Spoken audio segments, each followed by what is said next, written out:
নমস্কার বন্ধুরা, মল্লিকা কিচেনে আজকে এই যে মটর নিয়েছি, মটরের একটু অন্যরকম রেসিপি করব।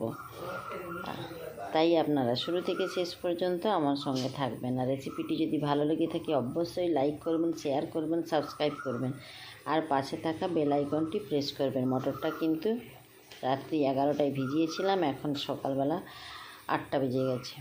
এবার আমি একটি কুকারে দিয়ে একটু ভাপিয়ে নেব। এদিকে একটা কড়াই বসিয়ে দিয়েছি, কড়াইতে এই মশলাটা একটু নেড়ে নিয়েছি। ধনে নিয়েছি 1 চামচ, জিরে নিয়েছি 1/2 চামচ, মৌরি নিয়েছি 1 চামচ, গোলমরিচ, লবঙ্গ, দারুচিনি, এলাচ সব একসঙ্গে দিয়ে শুকনো কড়ায় নেড়ে নিচ্ছি। আর কিন্তু 4টে শুকনো লঙ্কা দিয়ে দিলাম, দিয়ে একটু নেড়ে নিচ্ছি।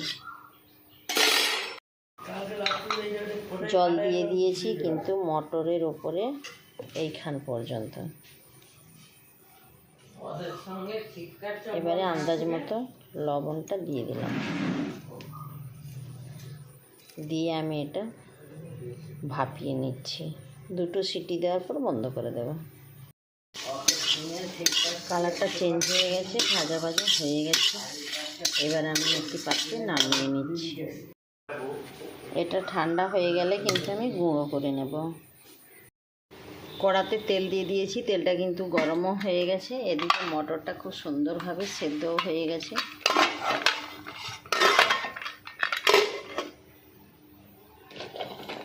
তেলের ওপরে ছোট ছোট কেটে রাখা আলুগুলো দিয়ে দিলাম। এবারে এই রসুন, আদা আর কাঁচা লঙ্কাটা আমি বেটে নিচ্ছি। এদিকে আলুটা কিন্তু তেলের উপরে ভালো করে নাড়া হয়ে গেছে, এটি একটি অন্য পাত্রে নামিয়ে নিচ্ছি। কড়াতে কিন্তু আলু ভাজার তেল ছিল, আর একটু তেল দিয়ে দিয়েছি। এবার তেলটা গরমও হয়ে গেছে, তার উপরে তেজপাতাটা দিয়ে দিলাম। এবারে টমেটো আর পেঁয়াজ কুচানোটা দিয়ে দিলাম। এটাকে ভালো করে একটু নাড়াচাড়া করে কষিয়ে নিচ্ছি।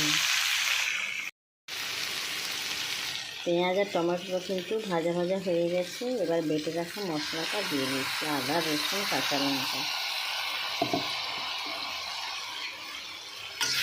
দিয়ে একটু কষিয়ে নিচ্ছি। এবারে দিচ্ছি হলুদের গুঁড়ো, আর দিয়ে দিচ্ছি কাশ্মীরি লঙ্কার গুঁড়ো 1 চামচ, আর দিয়ে দিচ্ছি গোলমরিচের গুঁড়ো।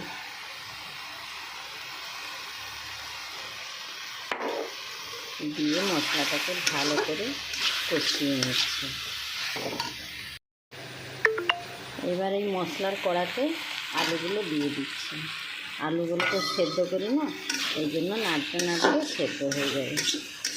শুধু ওপর থেকে একটু তেলে নেড়েছিলাম, তাই মশলার সঙ্গে দিয়ে দিয়েছি। মশলাটাও কষানো হবে, আলুটাও সেদ্ধ হয়ে যাবে। মশলাটা কিন্তু ভালো করে কষানো হয়ে গেছে, আলুগুলোও সেদ্ধ হয়ে গেছে। এবারে সেদ্ধ করে রাখা মটরটা দিয়ে দিচ্ছি।